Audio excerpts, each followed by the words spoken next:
What's up, you guys? What's going on, everybody? We are back. All right, this is going to be a quick live today. Just want to cover a few topics that I've been meaning to address. First off, shout out to everyone that's here in the comments already. I see you, Guap. I see you, E-Class. Was good.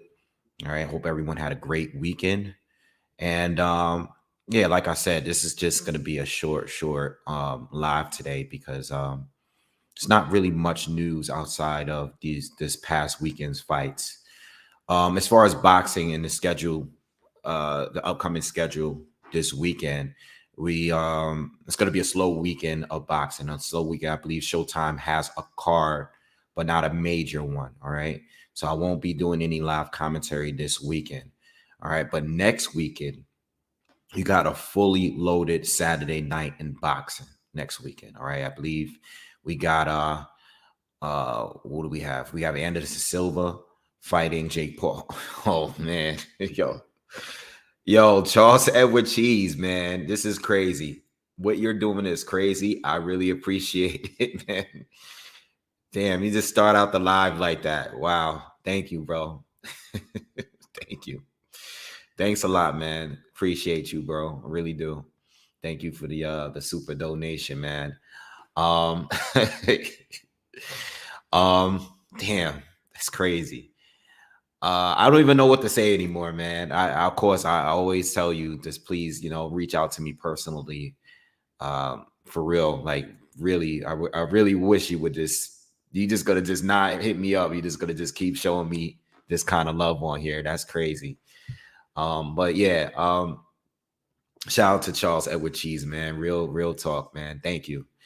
So let's go back to what I was saying. So the schedule is light this weekend, but the schedule is heavy next weekend. So next weekend you have Katie Taylor fighting, you have Jake Paul and Anderson Silva fighting, you have Lomachenko fighting, and you have Jojo Diaz fighting. All right, so there's 4 different cards next week. I never understand. The funny thing about boxing and these schedules, what I never understand is how do you have such a light week, like, and then the following week is flooded with boxing cards. You know what I'm saying? You would think that because this weekend here is a light weekend on boxing, that some of these guys would just switch the week, but I don't know. Maybe I don't really know how the boxing politics works as far as like putting these fights together, but it's just crazy how you got 4 like real cards next weekend and no major ones this weekend. All right, but next weekend I'll definitely. I'm not sure if I'm gonna be able to go live next weekend, but I'll let you guys know. But I'm definitely gonna give you breakdowns for the upcoming the fights for next weekend. Okay, that'll be my my little project for this week, is to give you the breakdowns for the next weekend and the upcoming weekends after that. All right. So let's get straight into it, man, because like I said, it's not going to be a long live. I just wanted to cover a few topics before we move on and I get back to doing breakdowns. All right. So I was watching an interview with Kelly Sarlin, who is the promoter of Chris Eubank Jr. Okay, and he did a IFL TV interview, and he basically said in the interview that they are pushing to get Chris Eubank Jr. in the ring with Gennady Golovkin. And this is one of the things that I said, after Golovkin had lost and after this whole Chris Eubank Jr. fight fell apart, that maybe he should push towards Triple G, because maybe they will be interested in taking a fight because of the amount of buzz that's surrounding Chris Eubank Jr. right now. Even though he didn't actually fight, I think the buzz alone has made it where, I think it's a good fight to take, because people are going to tune in, just based on the antics and all of the things that he was saying to build up that Conor Ben fight. Maybe Triple G is interested, in taking that fight. I don't know. I don't know what Triple G is going to do. I don't know if Triple G is, I doubt he unifies, because, if he were to unify, that means he would have to fight Jamal Charlo. And it also means that he would have to fight Janibek. And I don't think he's interested in fighting neither one of those guys. Chris Eubank is a good name. He's a proven fighter. You know, and it would be a fun fight, and it would be a competitive fight. You know, I think there's still a lot to prove for Chris Eubank Jr. at the elite level, because he's been there a couple of times, and the two best opponents he did face, he lost to.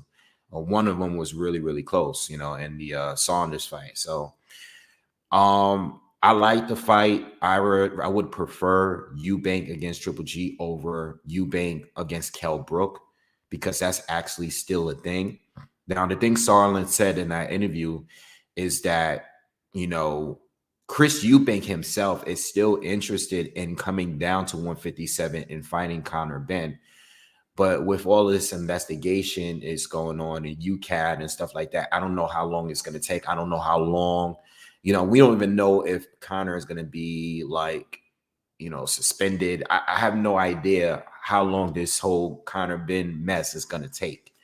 So I think it's smart for Team Eubank to just move on. Like, why? I mean, if the fight comes around, if there's an opportunity for the fight later, you know, or if Conor Benn is cleared of all of this, because that's also a possibility too. If he is cleared and they're able to put on a fight, then yeah. I think in the meantime, though, if Chris Eubank can't get Triple G in the ring right now, Chris Eubank should at least look for, you know, like a stay busy fight, especially because he was just recently training and, you know, in camp. Look for someone to get in the ring now, and then by the time he's done, maybe Triple G will be available, or maybe a Conor Benn is cleared, if he is going to be cleared. It's just no point just really sitting around, you know, in my opinion. I mean, that's just what I think should happen, you know. Just if he can't get a big fight right now, I think I would go with, you know, just getting a stay busy fight, getting in the ring with journeymen. And we've seen him with so many journeymen. I think we all are tired of just seeing him fight journeyman at this point. You know I am. All right, we already know what he can do on his best day. We know what he can do against journeyman. At this point, we just want to see him fight like somebody real. All right. Yes, Les, a lot of people are saying that the Wilder fight is fixed. And I'm definitely gonna speak on that in a short period, in a little bit. All right. So I want to move on and speak a little bit on Devin Haney. All right.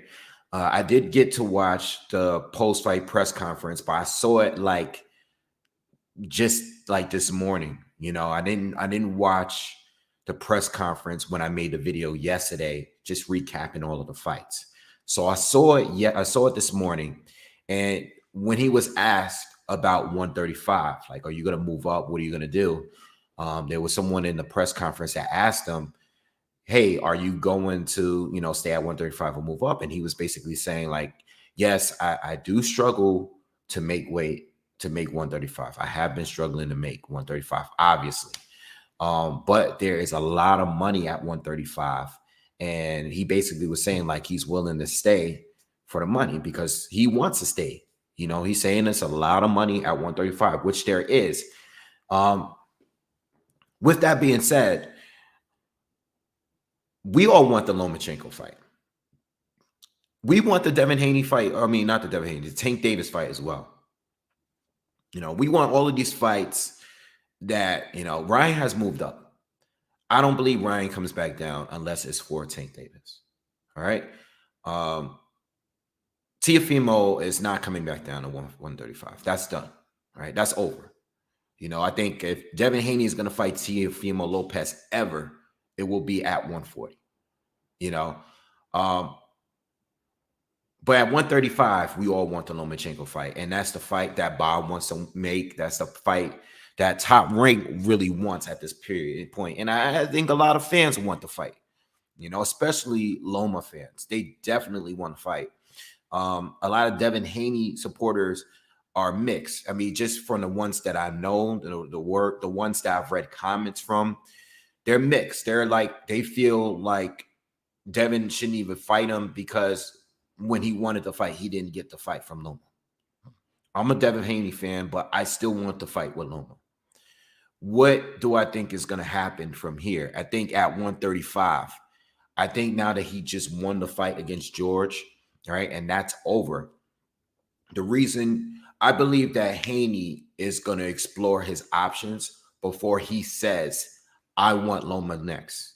Okay. I think he is going to be, I think that he and his father and Bob are going to have a chat and say, I'll fight Loma for how much? It's going to be all about business. Same thing with Tank. I think he's going to explore, is there a possibility of fighting Tank? Everybody's talking about Tank and Ryan right now. I don't know if it happens. I don't know what the deal is with Tank and his trial that's supposed to be coming up. So I don't know how that is going to play out, right? I think Devin is going to explore his other options. But as far as when he says there's a lot of money at 135, as far as a lot of money being there, who are we talking about exactly? Because two of those guys are not going to fight you at 135. And that would be Teofimo Lopez and that would be Ryan Garcia. You know, I don't believe Ryan Garcia is interested in Devin Haney, especially at 135. So we know that Tank, there's a lot of money there. Who else could he be talking about that's currently at 135 outside of Tank? I don't know. You know, so I mean, Shakur is moving up to 135. Would he fight Shakur right now? I don't know if those guys fight right now. You know, I think those guys fight. I honestly believe that the two of them will fight at a higher division when, you know, at a point where there's no one left to fight. You know, I think that one of the two of them or both might fight Lomachenko at some point, hopefully next. And at 135, I can't really see that many other options. You know, at 140 is where it's at because everybody's basically moving up to 140 anyway.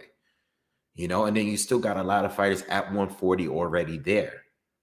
So when he says there's a lot of money at 135, I don't know who he's speaking on except Tank Davis. All right. Everybody else, yes, Lomachenko is a great fight. All right. I don't think Lomachenko brings the kind of money, or he may be, because it's all about what the promoter is willing to pay. You know, at the end of the day, yes, we care about pay-per-view buys, we care about the gate, the tickets sold, and all that stuff, but a lot of it is about the purse. You know, and I can only think it's either Loma or Tank. You know, unless you guys let me know in the comments if you guys could throw out a name out there that it's someone that I'm not thinking about except those guys. I don't know who else he could be talking about right now. You know, Pocket, thank you for your donation. He says, "Hey, BoxingWave, congrats on your new place. You're my favorite when it comes to boxing. Peace and blessings. Appreciate you. Thank you, and thank you for the blessings on a new place. You know, it's been very busy last couple of weeks." But I'm getting settled in here, and I'm looking forward to how everything is going to be after I'm done fixing this place up and making like a little station for my videos and stuff. So I'm looking forward to that, and thank you. All right. So yeah, let me know, how you guys feel. I hope it's Loma, but I hope it's Tank too. And I don't think Tank is an option. And if Loma wins his fight next week, it's probably going to be him. I just hope that everything. I just like the fact that I heard Haney say out of his own mouth that there's money at the division. So there is a chance that he just stays at 135. But if he does want to stay at 135, just like any other fighter, Any other fighter, I mean, it's like even Triple G saying like at one point, like, yo, I'll come down to 154 to fight Floyd. Anybody is willing to come down to a certain weight to fight a certain fighter. Anybody is willing to do it. You know, it's no different from even Bivol originally saying, I will come down to fight Canelo Alvarez at 168 if he doesn't want to move up in weight to fight me. Anybody's willing to do it. So I think when it comes to Devin Haney, I don't think he really stays at 135 unless it makes sense. I don't think he's going to be staying at 135 to just fight a mandatory. You know, I think he stays at 135 if it's going to be against Lomachenko or Tank. Even more so Tank, because I think he wants that fight more than Lomachenko. I think he can do Loma, but I think Bob is going to have to make it work for Haney, as he should, because Haney is the undisputed champion at this time. I know a lot of you, I read a lot of the comments, I read tweets, and I know a lot of boxing fans still feel that Devin Haney hasn't beaten an elite fighter. I've read that comment a lot of times. Feel how you feel about that. Whatever way you feel about that, it doesn't really matter. At the end of the day, Devin Haney is undisputed. He's won it and he's defended it now.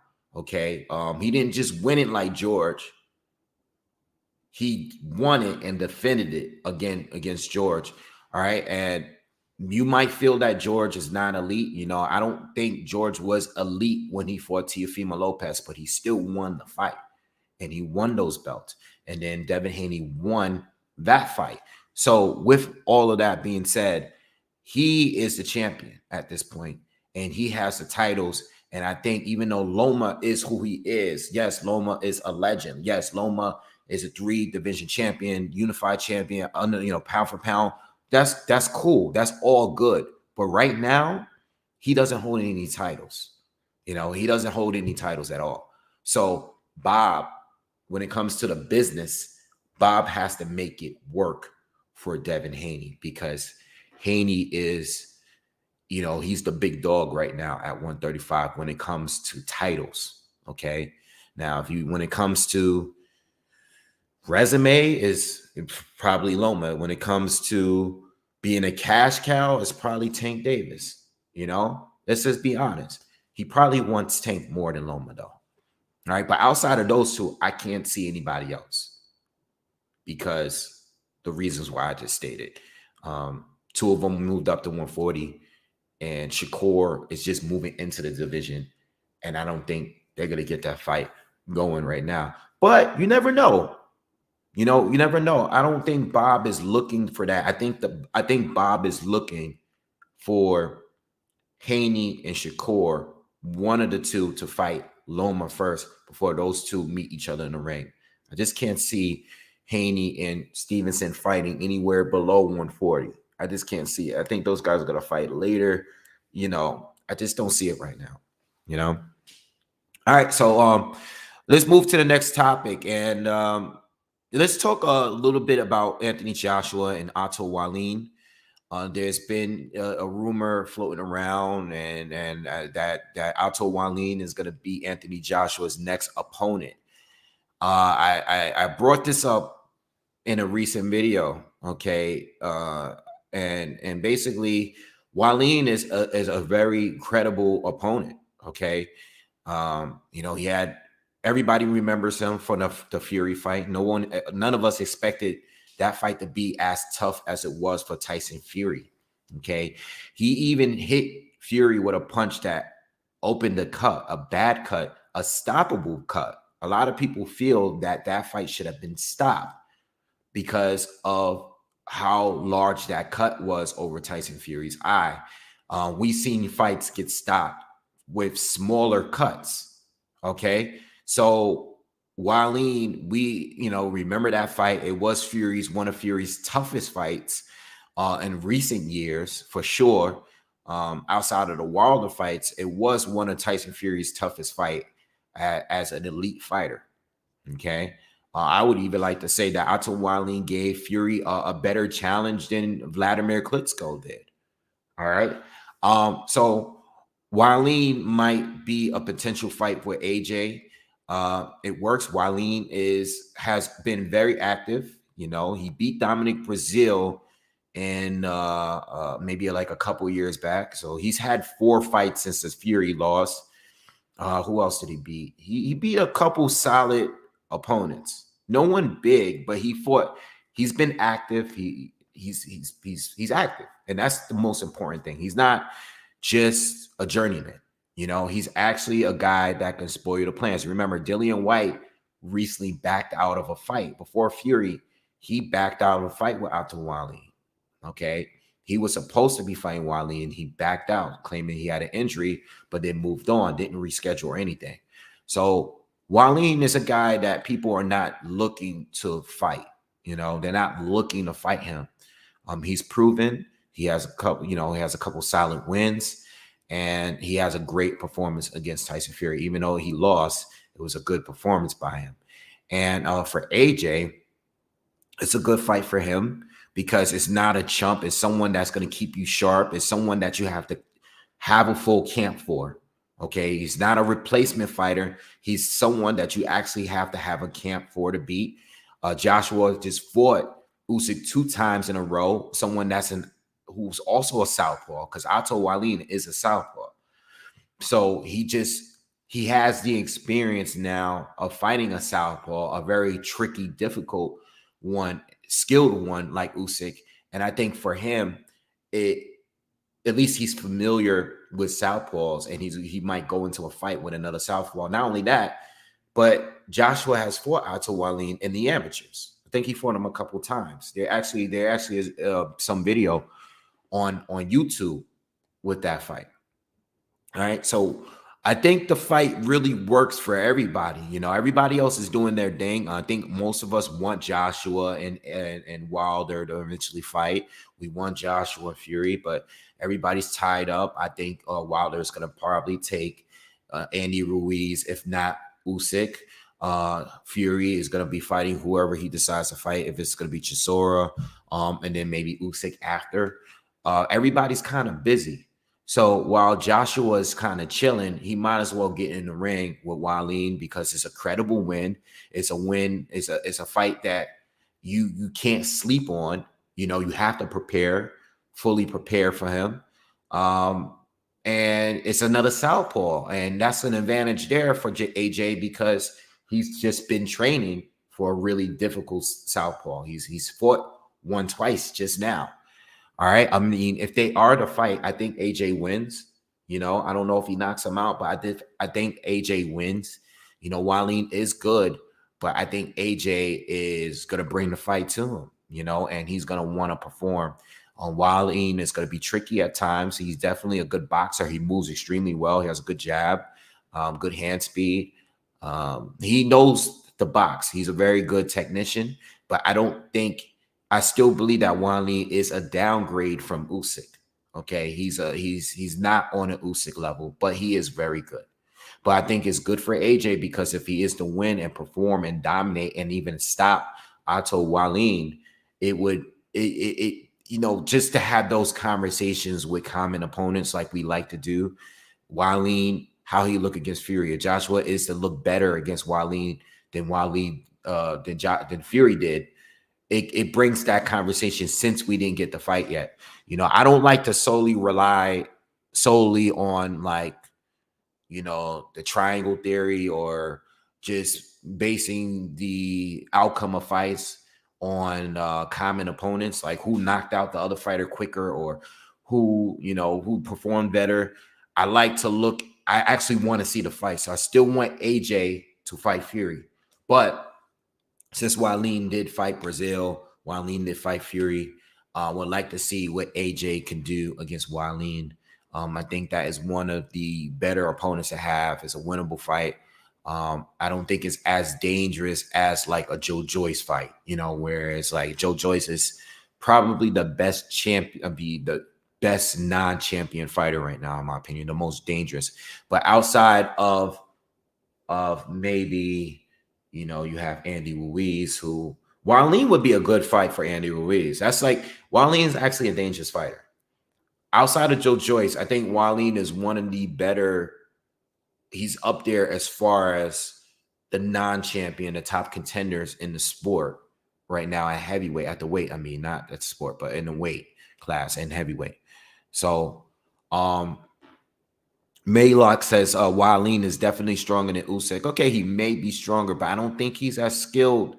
All right, and I don't think he has the conditioning that Usyk has neither. You know, I mean, even Wallin, even though when he beat Brazil, I remember Wallin slowing down dramatically the last 3-4 rounds, and Brazil took those rounds. So he didn't finish strong, which, you know, is a thing. And I remember Fury finishing strong against him as well. All right, so you can't really sleep on. I'm not sleeping on Wallin, but I don't think he's a tougher fight than Usyk. You know, even as a heavyweight, I don't think that's a tougher fight. All right, I think Wallin is capable of beating almost anyone. You know, anyone. And I think if you are not like the top 4 guys, which is Wilder, Fury, AJ, and Usyk, I think he is a very tough fight for anybody else at heavyweight right now. All right. So anyway, that's how I feel about that. I like the fight. If it's gonna go down, it's a good fight, and it's a good fight to stay sharp. You know, for AJ. You know, it's not a fight that he can sleep on. All right. So look, let's get into the last topic of the day, which is Deontay Wilder and the fight. You know, and against Helenius. When I was live yesterday, I did see a number of the comments basically saying that the fight was fixed. All right. I did see a couple people tweet about it, but I didn't know it was a big thing until like last night and today. You know, I see that there's other YouTube channels making videos about this. Okay, making content about Wilder and Fear. I'm sorry, Helenius taking a dive. Okay, that the fight was fixed. They believe that the punch wasn't real. That the punch was just staged and all of this stuff. And I see a lot of people tweeting about it, and I see people in my comments talking about it. Look, no, I do not think the fight was fixed. No, I do not think that Helenius took a dive. I think the punch was real. Okay, you know, I'm basing that off me watching it from different angles, and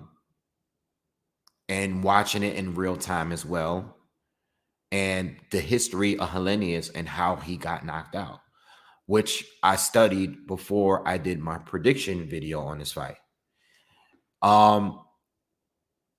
If you watch the Duha Paul fight, if you watch the Gerald Washington fight, Helenius gets knocked out almost the same exact way. And I said in my breakdown that Helenius is a sucker for straight right hands. All right. Not looping right hands, not hooks, you know, straight right hands, right crosses, right down the pipe. That was going to be the punch to do it. I said that Wilder will knock him out with a short right hand. And that's exactly what he did. I even compared to when Wilder knocked out Gerald Washington with a short right hand. When Wilder's back was against the ropes, just like Wilder's back was against the corner in this fight. I saw the fight, or I saw these angles, and I saw an image, and I seen one image where it looked like Wilder's glove was slightly bent. The problem with these images, like compared to you watching it in real time, is not because I slow things down a lot. All right. I slow things down a lot when I watch it.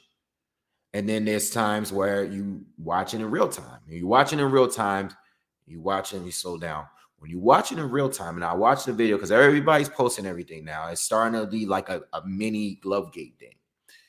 When you watch it in real time from angle, or not even an angle, but I watch it in real time from someone that was sitting ringside recording it, you actually can hear the punch in the arena and the sweat. You see the sweat flying out of Helenius' fight. off of Helenius' head. You can see the impact. Watching in slow-mo, but watching in real time. And you can see the impact of the punch. It was a real punch. Now, if you want to make the argument that Helenius didn't want to get up and he took a dive, then all right, believe what you want. But the punch itself was a real punch. I heard the punch. I heard the punch.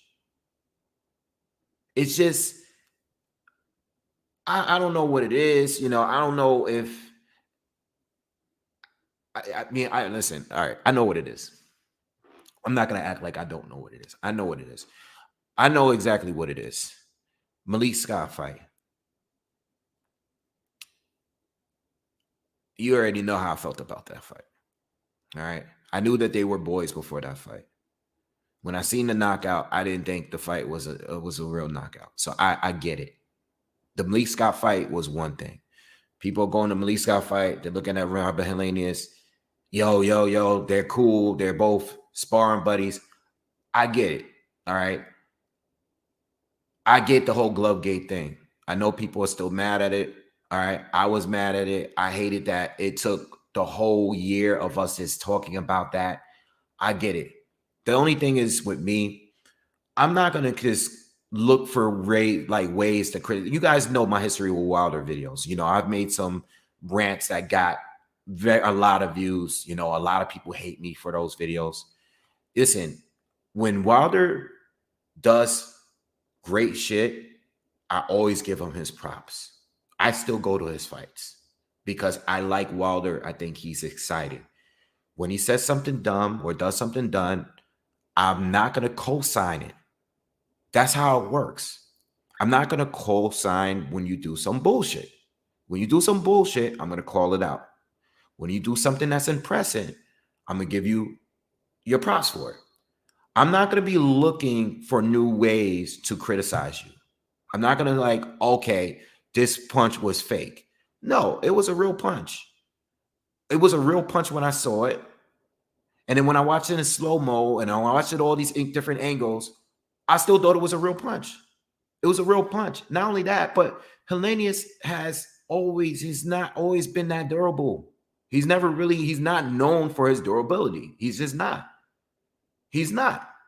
When Wilder fought Duhaupas was very durable. It is what it is. Some of these fighters can take the punches better. It is what it is. I mean, are we talking about the same guy that almost knocked out Tyson Fury? You know, this is like Wilder's punch. Say what you want about Wilder. His knockout power is real. Unlike the other boxers, he's not going to be winning rounds on points. That's just not him. Wilder is a guy where he's always dangerous because it only takes one punch. It is what it is. Now, he didn't knock out Fury, but he almost knocked out Fury. He's knocked him down 4 times in 3 fights. His power is real. Helenius' chin, he's knocked. Every time he got knocked out, it was always in dramatic fashion. He was laid out on his back, and he needed help to get up. He got knocked out by 2 D-level fighters the same way. So why is it so crazy if Wilder knocked him out the same way in the first round? You got an A-level guy who has arguably one of the most powerful punches against a guy that's been knocked out by 2 D-level fighters. 2 fighters that Wilder already stopped. I don't understand why it's so hard to believe that Helenius got knocked out that way. I don't understand why. You know, like, I think this is really, really extra. I think this is one of those ones where we should have just let this one go. Like, Wilder got the KO and let's move on. Okay. It just, for me, you guys can disagree. That's cool. But for me, I thought the knockout was real. And I just don't think that this is the knockout to make the argument for. I just don't. I know people are looking for newer ways to slander Wilder. Go ahead, do it. If you don't like him, that's your business. But off that knockout, there's nothing unbelievable about that knockout. Let's add to the fact that Wilder has experience fighting Helenius. He knew exactly what to do. He's fought him before. He knows what to do. That's his guy. He knows what to do. The punch was real. The Malik Scott one, I don't know about that one. All right, but this one here, it was clean. You could slow it down. You could speed it up. Turn the sound on. You can hear the punch. That punch was loud and it hurt. I thought it was real. I'm only addressing it because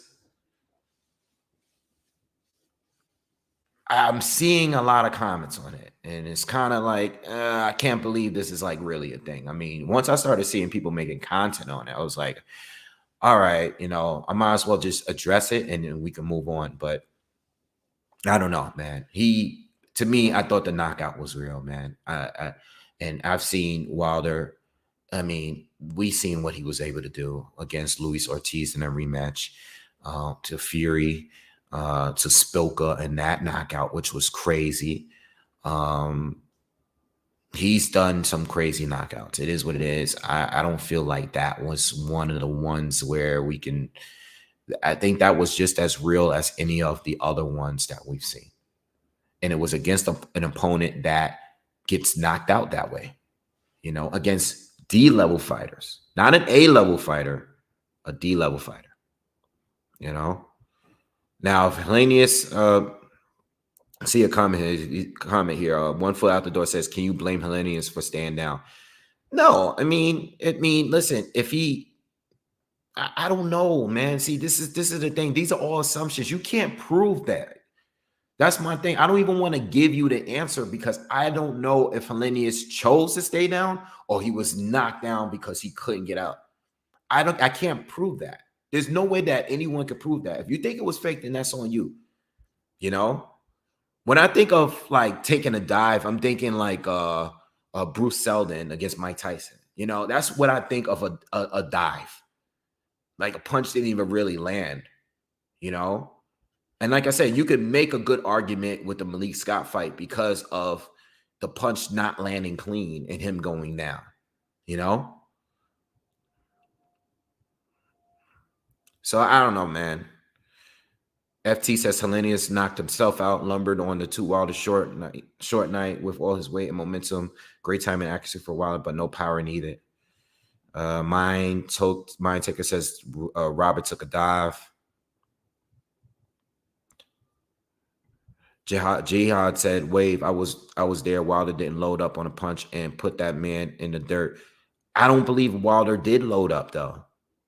I don't think that's the thing. I don't think it was a short, quick right hand.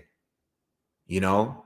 I said this a lot going into the Jorge Linares fight with Devin Haney. I said Haney needs to be concerned about the short right hand because it's just short and quick. He doesn't need to load up on it. And Helenius and Haney got caught with it and he was hurt. If you look at the history, before you guys speak on things, look at the history of these fighters and their opponents and how they win. Okay? Don't just look at this fight. Look at the history. Jorge Linares knocked out a lot of fighters the same way with the same punch that hurt Devin Haney. So before we speak on what we saw, look exactly at Robert Helenius and how he's lost fights in the past and what punch did it. You know, look at the punch that did it and how he reacted when he was hurt. He fell flat on his back every single time. Every single time with his eyes up. Gerald Washington had him with his neck on the ropes and he was looking straight up. Whoa, almost fell back. Yo, imagine I just fell. Yo, let me fix this chair. Damn, you guys are about to have me lean back real quick. Yo, Robert Helenius was staring straight in the air when Gerald Washington knocked him down. You know, it's the same way. What are we talking about here? If he did it, then Wilder certainly can do it. That's my logic. I don't know, man. You guys can run with it. I'm not going to say anything else about it, man. I personally believe that the knockout was real, and that's that, you know? Yeah, you got me over here. Y'all, I ain't see that. I'm definitely not talking about this no more because you guys got me almost falling out of my chair. Just talked about it. Yeah, I think the Malik Scott knockdown was totally different. And you know, and honestly, even in the Malik Scott fight, like Malik Scott, when you look at his Luis Ortiz fight, when he just kept falling, you know, and being weird in that fight. When you look at the Derek Chisora fight, when he like took a knee and took like forever to get up, you know, Malik Scott has a history of being funny like that in the ring. It is what it is. I mean, he's showing to be a good trainer and all that. He seems like a nice guy, but at the end of the day, like, you know, when it comes to his history too of getting knocked down, it's always been kind of weird, you know. But as far as Helenius always got knocked down like that, you know. Like, I don't know, like why is this even a thing? I was really shocked as the amount of comments you guys were leaving yesterday on that whole this fixed fight thing. You know, I don't know. You know. Anyway. Real quick before I go, the back foot says, what do you think of the narrative going around that Usyk is scared now after Wilder's KO win? Well, that's what fighters do. I mean, that's what fans do, man. You know, I'm not really concerned with that. I know Usyk said he was gonna go to the fight ringside and all that, and he didn't show up. I don't know why, you know, fans just tend to react off the most recent performance. Like, for example, I've seen that, but I've also seen a lot of people saying like, well, Joshua will never fight Wilder after that performance. And you got to like think like, okay, Joshua just lost, but he lost to Usyk, right? He got outboxed by the better boxers, right? Lost to Usyk. You know, before that, Wilder was stopped by Tyson Fury twice. He goes and fight Robert Helenius, and he knocks him out one round. And now people are going, oh, nobody's going to fight Wilder now. No, he knocked out a guy that he was supposed to knock out. He was supposed to knock him out. Just like he was supposed to knock out Stavern in a rematch. He was supposed to knock out Dominic Brazil. Okay. He was supposed to knock out Luis Ortiz in a rematch because we already seen you knock him out. Ortiz is only older at this point. He was supposed to knock out certain fighters that he fought, and Helenius is one of them. So when fans are saying, oh, this dude's scared, yo, it's cool. I don't sweat it because the fight, everybody's hyped for the fight. When you see a good performance or you see a quick knockout like that, people are reacting in a way where it's like, well, now he could beat everybody. Everybody just, we done forgot about what happened in his last two fights. We're thinking about the now. So right now, Wilder returned, you know, he got a knockout win, and now he looks unbeatable. Yeah, you look unbeatable when you knock out somebody that quickly off one punch. But look at who he's facing. He's facing someone that normally gets knocked out the same way. You know, so I don't know what's up with Usyk. I don't know if Usyk was just entertaining the Wilder. I mean, listen, maybe Usyk is just entertaining a Wilder fight because he, out of frustration of Fury fighting Joshua, because all of that talk only came out when Joshua and Fury were thinking about fighting each other or trying to work on fighting each other for December. Now that didn't happen, maybe, you know, I don't know if Usyk was serious about fighting Wilder. I don't know if I don't believe Usyk is going to fight Wilder. Period. I think that Usyk is going to wait for Tyson Fury because he wasn't going to jump back in the ring quickly anyway. And it was never part of the plan, really. You know, he's gonna go for undisputed. I think Usyk has a fight left, maybe 2 tops. I can't see Usyk sticking around like that. All right, so I think it's all hype. I'm not really. It's not really no big deal, man, because fans are saying that. I mean, that's what fans do when they're hyped up off the win. Everybody remembers the last performance. You know, everybody remembers the last performance. If AJ goes in there tomorrow, right? If AJ goes in there tomorrow and knocks out Jonathan Rice, you know, or if he goes in there and knocks out, I don't know, any random like good fighter, but like, you know, someone that's a journeyman, you know, he's gonna get props for it. You know, people are gonna remember, oh, AJ is back. No, he's gonna go and try to fight a good opponent. I think Wallin is a good opponent, but people are gonna get hyped by it. And even if he were to beat and knock out Wallin, it doesn't necessarily mean he's better than Fury. I'm gonna say the same thing. Like if he fights Otto Wallin next, right? And he knocks out Wallin in like 6 rounds, right? If he just blows him away, I'm not gonna sit here and say, oh, he beat Wallin easier than Tyson Fury did. Oh, he beats Tyson Fury. No, or Fury's scared of him. I'm not gonna say that because it doesn't really matter. You didn't beat Fury, you beat Otto Wallin. Just like when it comes to Wilder and Helenius, you beat Robert Helenius. You didn't beat Usyk. You didn't beat Joshua. I don't know. I'm just trying to have some logic here, man, because people say crazy things all the time. All right. Anyway, y'all, I'm out of here, man. I had to just do a quick live. Make sure if you are new here, please subscribe to the channel. And everybody on your way out, please hit that thumbs up for me. Smash that like button for me. I'm out of here. I'll see you guys on the next one. I have some breakdowns coming up on the way. All right. Peace.